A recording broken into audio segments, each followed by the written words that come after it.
Welcome back, folks. Tuesday finally gave us the kind of meaningful red candle that had been missing during this historic rally. But even that barely tells the whole story. Stocks sold off, oil jumped, yields pressed higher, and then post-market shenanigans shuffled the deck once again, which only reinforces how insanely headline-sensitive this market still is. Plenty to unpack here, so let's get into what we're seeing in the charts. And as always, remember that none of this is buying or selling advice. If you want that, go see a financial advisor. Yeah. We're just calling out what we see in the charts as things develop, so take our subjective opinions as just that, opinions. Yeah, and looking at the numbers, we really saw a steady pullback across the board today. SPY was down 0.65%, the DIA down 0.6%. The QQQ dropped too, right? Right, yeah. QQQ dropped 0.38%, and the small cap IWM actually led the slide, down 1.02%. But, the real story isn't just the numbers, it's why things dropped. Geopolitics. Exactly. The market was just completely hijacked by geopolitics today. I mean, we saw immediate swings when Iran rejected the second round of negotiations. Oh, wow. And then again when Vice President J.D. Vance canceled a trip to Pakistan. Which is huge. It is, because when diplomatic trips to nuclear-armed regions get canceled, institutional money just gets spooked. It flees risky assets and hides in cash. Makes sense. It's just a minute-to-minute environment right now. Case in point, after the bell, President Trump extended the ceasefire, which, immediately shuffles the deck for tomorrow. Yeah. We saw light crude oil, ticker CL, pop aggressively on those geopolitical tensions before giving back some ground. Right. Meanwhile, bond yields are sitting right at the top of their bull flag channel, meaning they've been marching steadily in this tight pattern. The utility sector, ticker XLU, just continued spiraling downward after breaking that support trend line we mentioned yesterday. Yeah, that chart is rough right now. Usually money flows into defensive stocks like utilities to stay safe.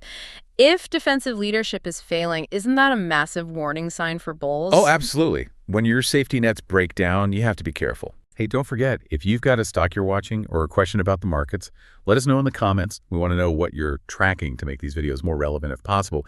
And we'll do our best to talk about what we see in a future episode. One of our subscribers dropped the ticker symbol for Bitmine Immersion Technologies, BMNR.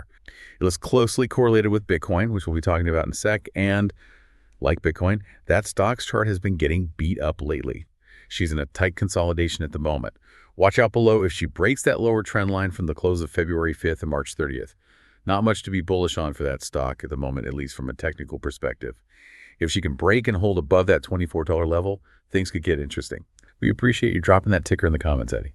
Grok Trade's mentorship program is built specifically for this kind of environment. It gives you 3 to 5 full days of live, hands-on work with a master trader. So you aren't just watching someone else trade, you're learning how to handle headline-driven volatility, define your strict line in the sand, and fundamentally manage your risk in real time. Which is absolutely crucial right now. Frankly, that risk management is especially crucial when we look at the crypto and metals space. Oh yeah, they took a hit. They did.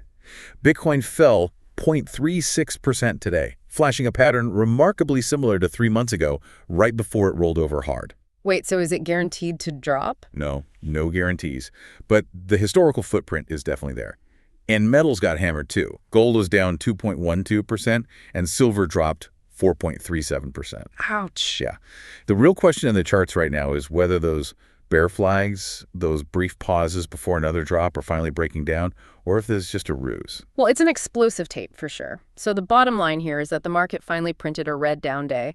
But with bond yields keying up and oil headlines shifting constantly, this tape is still a powder keg. Very much so. Which leaves you with one thought. If traditional defensive sectors fail while headline volatility rules everything else, where is the true safe haven for capital right now? That is the million-dollar question to chew on. Have a great rest of the day, everyone, and we'll catch you in tomorrow's market summary. Hey, thanks so much for watching. If you're a newer trader and want a great foundation with no fluff, start with their free Trading 101 videos at groktrade.com/learn. And if you're ready to reach your full trading potential, whether you're a total beginner or a battle-hardened trader, check out our mentorship program at groktrade.com/trading mentor. All of these links are in the description below. Grok Trade is where traders reach their full potential.